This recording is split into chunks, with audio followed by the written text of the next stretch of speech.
다 함께 사도신경으로 우리의 신앙을 고백드리겠습니다. 나는 전능하신 아버지 하나님 천지의 창조주를 믿습니다. 나는 그의 유일하신 아들 우리 주 예수 그리스도를 믿습니다. 그는 성령으로 잉태되어 동정녀 마리아에게서 나시고 본디오 빌라도에게 고난을 받아 십자가에 못 박혀 죽으시고 장사된 지 사흘 만에 죽은 자 가운데서 다시 살아나셨으며 하늘에 오르시어 전능하신 아버지 하나님 우편에 앉아 계시다가 거기로부터 살아있는 자와 죽은 자를 심판하러 오십니다. 나는 성령을 믿으며 거룩한 공교회와 성도의 교제와 죄를 용서받는 것과 몸의 부활과 영생을 믿습니다. 아멘. 나보다 나를 잘 아시는 주님, 내가 주를 떠나 어디로 가겠나이까.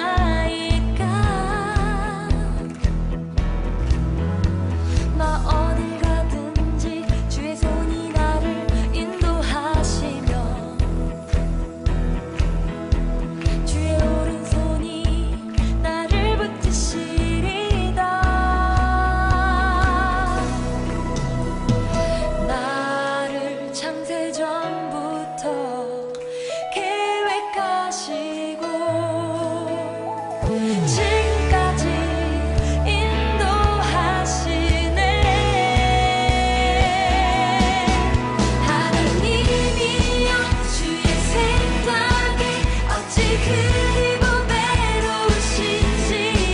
나의 생각보다 나의 뜻보다 더 크고 놀라우신 주님. 하나님이여 나를 살피사 나의 마음을 다시오니 나를 영원한 길로 인도하소서. 이번 한 주간도 잘 보내게 해주셔서 감사합니다. 코로나 때문에 안 나오는 사람들도 나오게 해주시고 언젠간 우리 중등부 사람이 엄청 많아져서 찬양도 크게 부르고 기도 차례도 늦게 올 수 있게 해주세요. 예수님 이름으로 기도드리옵나이다. 아멘. 오늘 우리에게 주시는 하나님의 말씀은 마태복음 7장 4절에서 12절 말씀입니다. 보라, 내 눈 속에 들보가 있는데 어찌하여 형제에게 말하기를 나로 내 눈 속에 있는 티를 빼게 하라 하겠느냐. 외식하는 자여, 먼저 내 눈 속에서 들보를 빼어라. 그 후에야 밝히 보고 형제의 눈 속에서 티를 빼리라. 거룩한 것을 개에게 주지 말며 너희 진주를 돼지 앞에 던지지 말라. 그들이 그것을 발로 밟고 돌이켜 너희를 찢어 상하게 할까 염려하라. 구하라, 그리하면 너희에게 주실 것이요. 찾으라, 그리하면 찾아낼 것이요. 문을 두드리라, 그리하면 너희에게 열릴 것이니 구하는 이마다 받을 것이요. 찾는 이는 찾아낼 것이요. 두드리는 이에게는 열릴 것이니라. 너희 중에 누가 아들이 떡을 달라 하는데 돌을 주며 생선을 달라 하는데 뱀을 줄 사람이 있겠느냐. 너희가 악한 자라도 좋은 것으로 자식에게 줄 줄 알거든. 하물며 하늘에 계신 너희 아버지께서 구하는 자에게 좋은 것으로 주시지 않겠느냐. 그러므로 무엇이든지 남에게 대접을 받고자 하는 대로 너희도 남을 대접하라. 이것이 율법이요 선지자니라. 아멘. 오늘 말씀의 제목은 받고자 하는 대로 대접하라입니다.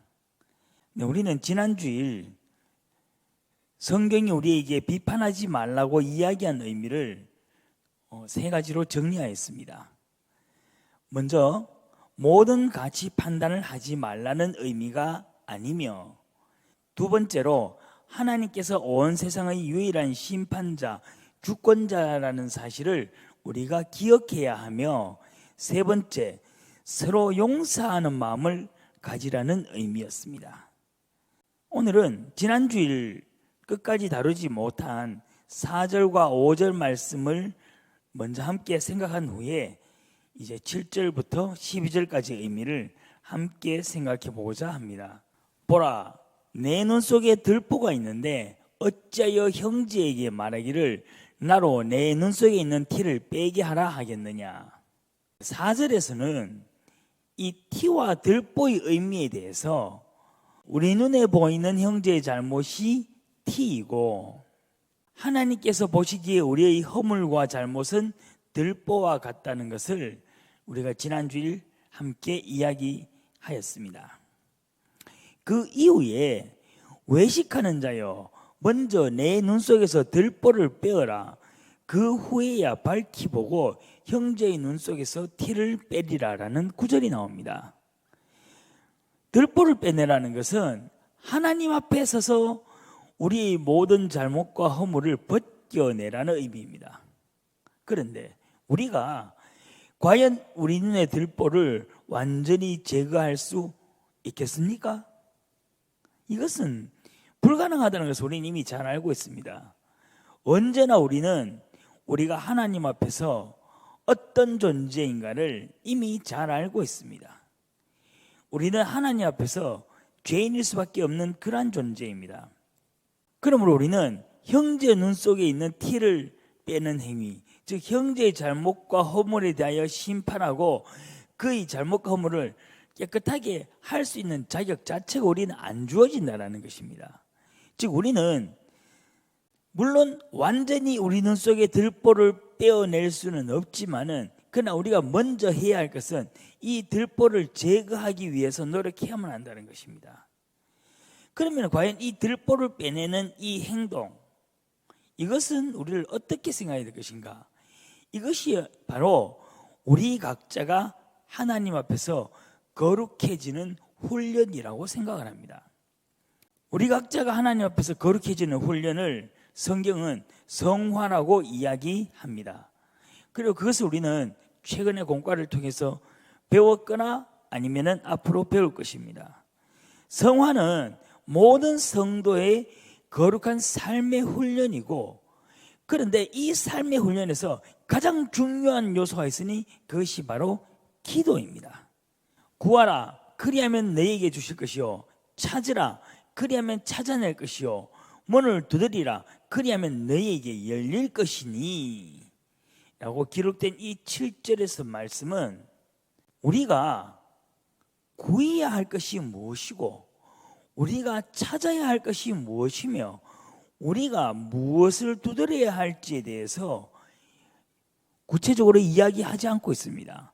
다만 우리가 무언가를 위해서 구하고 찾고 두드리는 간절한 기도를 할 것을, 간절한 요청을 할 것을 성경은 이야기할 뿐입니다.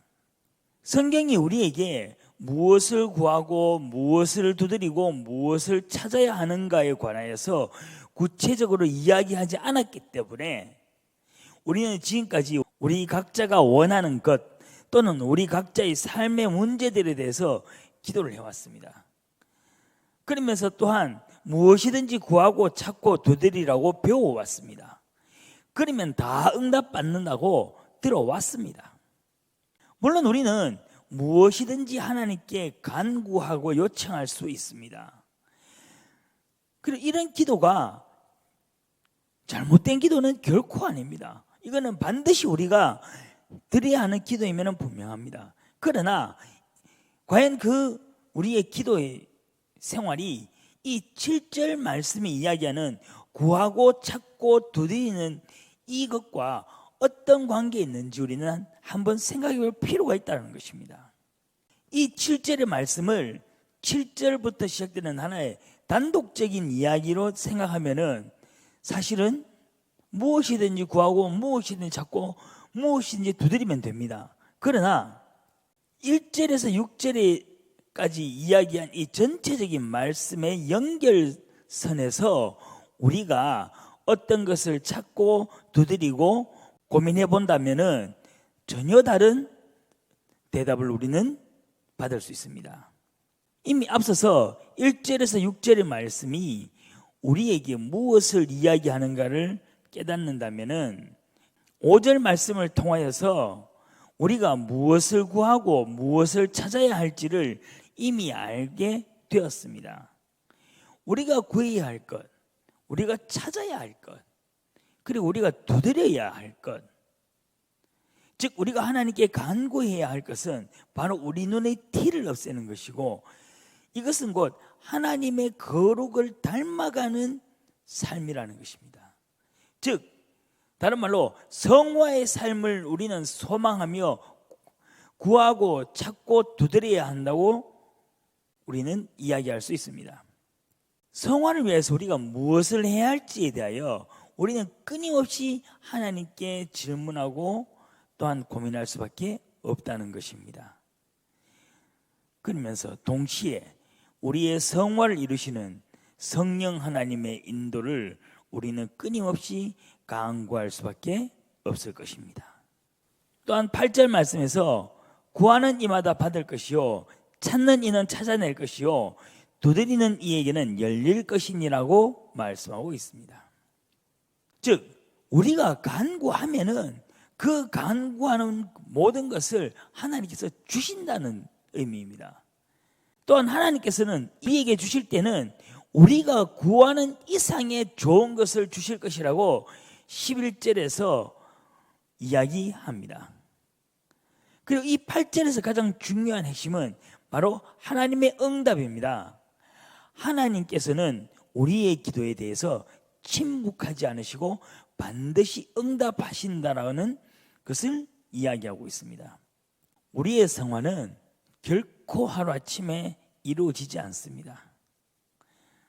그런데 많은 기독교인이 기적 같은 변화를 꿈꾸고 소망합니다. 물론 우리의 살아계신 하나님께서 그렇게 역사할 수도 있습니다.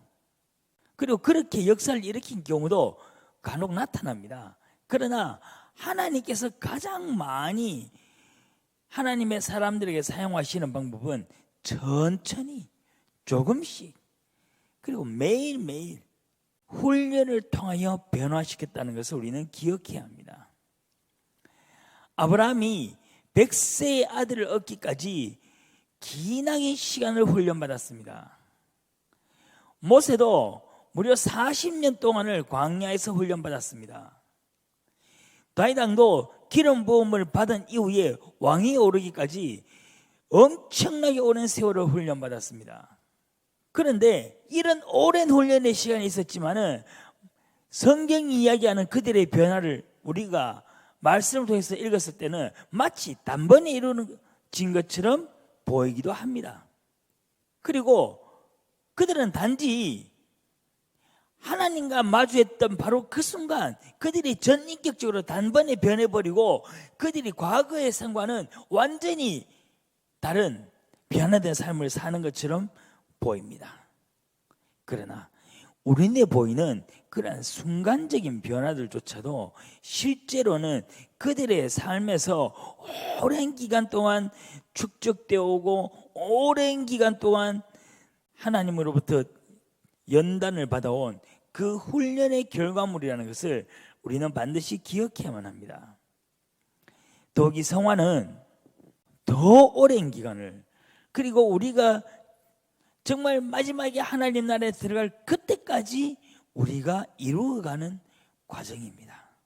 성화는 우리의 일생을 바쳐서 우리가 이루기를 소망하면서 살아가야 하는 바로 그러한 궁극적인 삶의 형상입니다.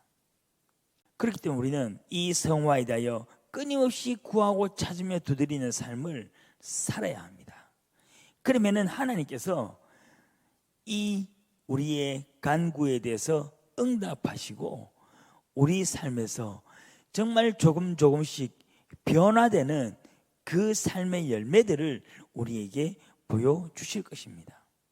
그 또한 이 8절 말씀은 이 성화에 대한 간구와 응답의 대한 주체를 분명하게 이야기하고 있습니다.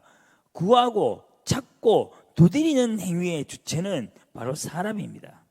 그러나 구하는 것을 얻고 찾는 것을 찾아내고 두드리는 것은 열리게 됩니다. 즉 사람은 얻고 찾아내고 열리게 되는 바로 수동적인 입장에 있습니다. 이 행위의 주체는 바로 인간의 기도에 응답하시는 하나님이 되십니다.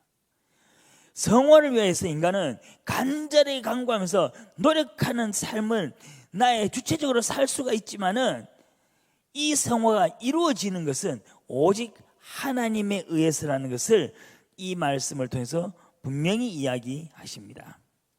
그런데 예수님께서는 하나님께서 우리가 구하는 것 이상의 좋은 것을 주시는 이유에 대해서 아주 단순하게 말씀하십니다. 너희 중에 누가 아들이 떡을 달라 하는데 돌을 주며 생선을 달라 하는데 뱀을 줄 사람이 있겠느냐. 즉 자녀들이 떡을 달라고 할 때 돌을 주거나 생선을 달라고 할 때 뱀을 줄 부모가 없듯이 하나님께서 우리가 구할 때 좋은 것을 주신다는 말씀입니다.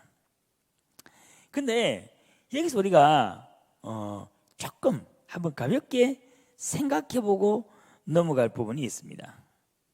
그럼 왜 예수님께서는 자녀가 떡을 달라고 할 때 돌을 주거나 생선을 달라고 할 때 뱀을 주는 부모가 없다는 비유로 말씀하셨을까요? 왜 꼭 이 내용으로 비유를 말씀하셨을까? 그것을 한번 생각해 볼까요? 먼저 돌은 떡 모양하고 비슷합니다. 그리고 이 떡은 이스라엘의 주식으로서 꼭 필요한 양식입니다. 자, 이제 사진 보입니까? 어떤 게 떡이고 어떤 게 돌인지 혹시 구별되십니까? 뭐 대충 구별될 수도 있겠네요. 그죠? 그런데 물론 위에 있는 사진 세 개는 이스라엘 사람의 주식인 빵의 모양입니다. 그죠? 그런데 아래의 사진 세 개는 이스라엘에서 흔히 발견되는 돌의 모양입니다. 근데 어떻게 보면 상당히 좀 비슷하지 않습니까? 이스라엘은 특히 사막과 같은 황무지가 나라의 영토에서 많은 부분을 차지하고 있기 때문에 그들은 구운 떡과 같은 누런색의 돌들을 많이 볼 수 있습니다. 그래서 이렇게 떡과 돌은 우리의 상상력으로도 충분히 이해할 수 있습니다. 왜 예수님께서 이 비유로 말씀하셨는지에 대해서.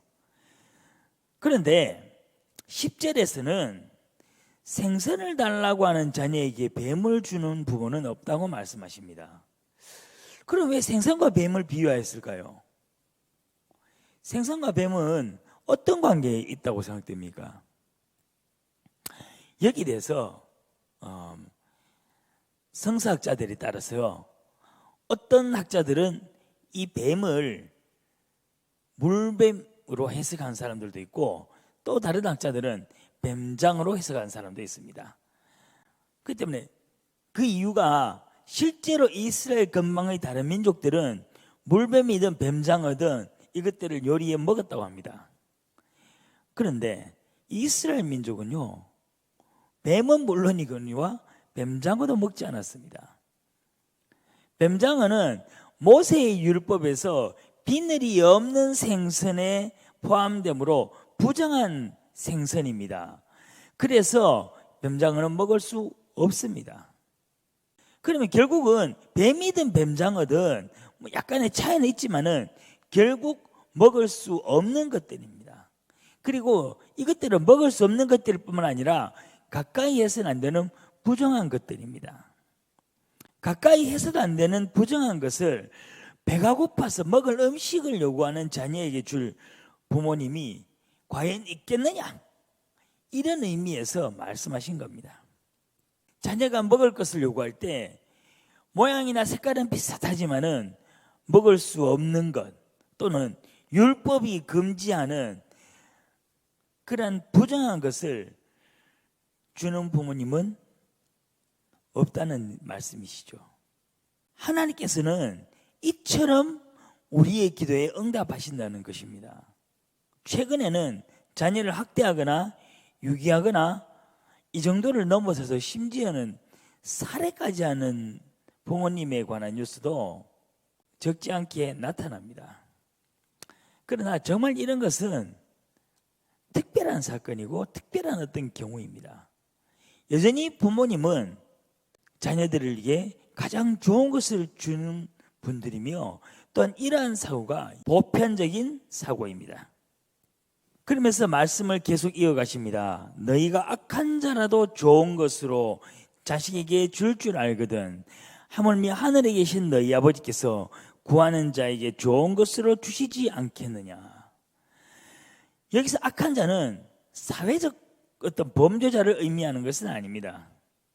물론 사회적인 범죄자라 할지라도 자녀에게는 가장 좋은 것으로 주기를 원하는 것이 부모님의 마음이고, 이러한 부모의 마음은 우리가 드라마나 영화를 통해서 충분히 많이 보았을 것입니다. 그러나 여기에서 성경이 이야기하는 악한 자는 드라마나 영화 속의 범죄자를 이야기하는 것이 아닙니다. 존재론적으로 인간이 악하다는 것을 의미합니다.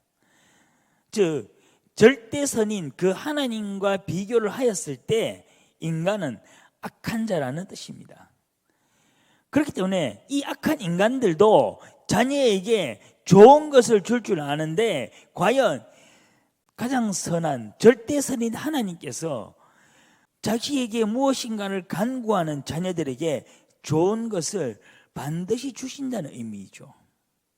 눈의 들보를 제거하려고 간구하는 자녀들에게 충분히 그 간구하는 이상의 것으로 하나님께서는 응답하신다는 말씀이십니다. 그러므로 무엇이든지 남에게 대접을 받고자 하는 대로 너희도 남을 대접하라. 이것이 율법이요 선지자니라. 이 말씀이 상당히 난해했습니다. 일단은 첫 번째로 등장했던 그러므로라는 단어 때문입니다. 그러므로는 우리가 국어 시간에 배워서 잘 알고 있듯이 인과관계, 즉 원인과 결과의 관계입니다. 그렇기 때문에 도대체 앞에 있는 구절과 어떤 관계가 있길래 이것이 그러므로라는 표현이 사용되었는지 아무리 고민해봐도 답을 찾을 수가 없었습니다. 그래서 여러 가지 주석을 종합해서 연구한 결과 이 7장 12절의 말씀은 5장부터 말씀하신 모든 예수님의 가르침이 바로 이 7장 12절에서 정리가 된다라고 이야기를 하고 있었습니다.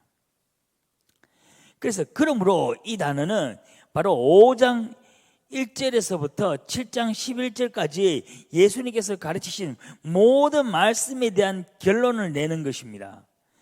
그 결론이 무엇이든지 남에게 대접을 받고자 하는 대로 너희도 남을 대접하라. 이것이 율법이요 선지자니라. 바로 이 한 줄로 정리된다는 것입니다. 이것은 또한 이것이 율법이요 선지자니라고 말씀을 하신 것을 보았을 때 바로 이 무엇이든지 남에게 대접을 받고자 하는 대로 너희도 남을 대접하라는 이 말씀 자체가 바로 구약 성경에서 그 율법에 가르치는 전체의 가르침을 정리하는 의미도 된다라는 것입니다. 근데 제가 이번에 이 말씀을 연구를 하면서 놀랐던 것은요, 이 말씀 자체가 예수님께서 말씀하셨던 독특한 가르침이 아니라는 것입니다. 예수님께서 말씀하신 독특한 가르침이 아니라는 것은요, 바로 이러한 비슷한 유형의 말씀이 예수님의 가르침 이외에서도 많이 발견되고 있다라는 것입니다. 기원전 5세기 무렵에 헬라의 소피스트들에서 이미 발견이 됩니다. 소피스트 여러분 들어보셨죠? 소피스트가 여러분이 가장 익숙하게 발견되는 곳은 소크라테스하고 소피스트들이 계속해서 논쟁을 벌입니다. 그래서 어쨌든 헬라의 한 철학 학파입니다. 그 다음 이 헬라의 소피스트들 이외에 동양의 유교라든가 불교와 같은 다른 종교, 다른 사상의 전통에서도 이와 비슷한 가르침은 충분히 나타나고 있다는 것입니다. 그 말씀은 무엇이든지 남에게 대접을 받고자 하는 대로 너희도 남을 대접하라는 이 말씀은 전 인류의 보편적인 윤리적 사고와 일치한다는 의미이기도 합니다. 그러면은 이 말씀에서 우리가 독특한 기독교적인 정신을 발견할 수는 없는가라는 질문을 던질 수 있습니다. 무엇이든지 남에게 대접을 받고자 하는 대로 너희도 남을 대접하라는 이 말씀은 우리가 황금률이라고 부르면서 까지 예수님께서 남기신 큰 계명으로 기억을 하고 있습니다. 그런데 여기에서 과연 기독교적인 정신을 우리가 왜 발견할 수 없는가라고 생각을 해보았습니다. 그런데 그렇게 고민을 하던 중에 우리가 함께 말씀을 배웠던 마태복음 5장 46절에서 48절 말씀을 한번 함께 읽어보겠습니다. 너희가 너희를 사랑하는 자를 사랑하면 무슨 상이 있으리요? 세리도 이같이 아니하느냐? 또 너희가 너희 형제에게만 무난하면 남보다 더하는 것이 무엇이냐? 이방인들도 이같이 아니하느냐? 그러므로 하늘에 계신 너희 아버지 온전하심과 같이 너희도 온전하라. 이것이 예수님의 말씀이었습니다. 너희를 사랑하는 자를 사랑하면 무슨 상이 있냐고 물으시고, 너희가 형제에게만 무난하면 남보다 더 나은 것이 무엇이 있냐고 이방인들도 이렇게 한다고 말씀하시는 예수님께서, 그러면서 오직 하늘에 계신 하나님 아버지의 온전함을 닮으라고 가르치신 예수님의 말씀과 다른 사람에게 대접받고 싶은 만큼 남을 먼저 대접하라는 말씀이 과연 우리는 같은 정신에서 나온 말씀으로 받아들여집니까? 저는 그렇지 않았습니다. 이 12절 말씀은 그저 우리가 인간으로서 지켜야 하는 최소한의 계명일 뿐이었습니다. 한 구절로 이스라엘 민족이 지키고 있는 인간관계에 대한 모든 율법을 정리할 수는 있습니다. 또한 예수님의 말씀대로 남에게 대접받고 싶은 대로 남을 대접을 하는 것은 어떻게 보면은 우리 사람이 살아가는 세상의 보편적인 윤리의 관점에서는 그 윤리의 끝판왕이라고 말할 수도 있습니다. 그러나 여기에는 기독교적인 정신을 찾는 것은 불가능하다고 생각됩니다. 그렇다면은 전혀 기독교적인 독특성을 이야기하지 않는 이 구절이 황금률이라고 우리에게 불릴 만한 가치가 있는가? 우리는 먼저 그것을 생각해야 됩니다. 우리가 먼저 생각해야 될 것은요, 기독교는 종교적인 독특성만을 추구하는 종교가 아니라는 사실입니다. 기독교인들도 결국에는 일반 사회나 국가의 구성원으로서 삶을 살아야만 합니다. 이런 기본적인 사회적 책임감도 없이 기독교라는 어떤 종교적 색채만 드러내는 삶은 오히려 비성경적인 삶입니다. 또한 성경은 우리에게 기본적인 사회인으로서의 책임감도 의무감도 없이 한 종교의 종교인으로서 삶을 요구하지 않습니다. 그리고 예수님도 그런 삶을 살라고 말씀하지 않으셨다는 것을 우리는 기억해야만 합니다. 현대사회에서 교회가 비난의 대상이 되는 이유를 함께 생각해 봅시다. 그리스도인다운 가치관, 그리스도인다운 사고, 그리스도인다운 삶의 양식은 고사하고 실제로 우리는 보편적인 사회 구성원으로서 그 윤리적인 삶의 양식도 갖추지 못하면서 살기 때문에 교회가 사회에서 비난의 대상이 되고 있지 않습니까? 그리스도인다운 삶을 추구하는 것도 너무나 중요한 이야기지만은, 그러나 이 무엇이든지 남에게 대접을 받고자 하는 대로 남을 대접하라는 이 기본적인 사회윤리도 우리는 중요하게 기억하면서 지키고 살아야만 합니다. 올 한해 우리 중고등부가 하나님 나라를 만들어가는 공동체라는 주제로 지금까지 예수님의 말씀과 그 가르침을 중심으로 함께 생각해 오고 있습니다. 그리고 아마 지금까지 기억하고 있는 말씀이 혹 있을 수도 있지만은, 그러나 없다고 할지라도 여러분은 아마 그때의 그 예수님의 말씀과 가르침을 들으면서 생각했던 대부분이, 와, 우리가 어떻게 그렇게 살 수 있어요? 이런 생각 아니었습니까? 물론 이 불가능할 것 같은 삶이라고 생각하면서도 그러나 예수님의 가르침이기 때문에, 그리고 성경이 이야기하는 것이기 때문에, 그리고 이것이 바로 기독교의 정신이기 때문에 그렇게 살려고 대부분이 노력하고 있을 것입니다. 그러나 혹시라도 지금까지 예수님의 가르침이 너무 무리한 삶을 요구하는 것입니다. 이거는 도저히 인간이 아닙니다.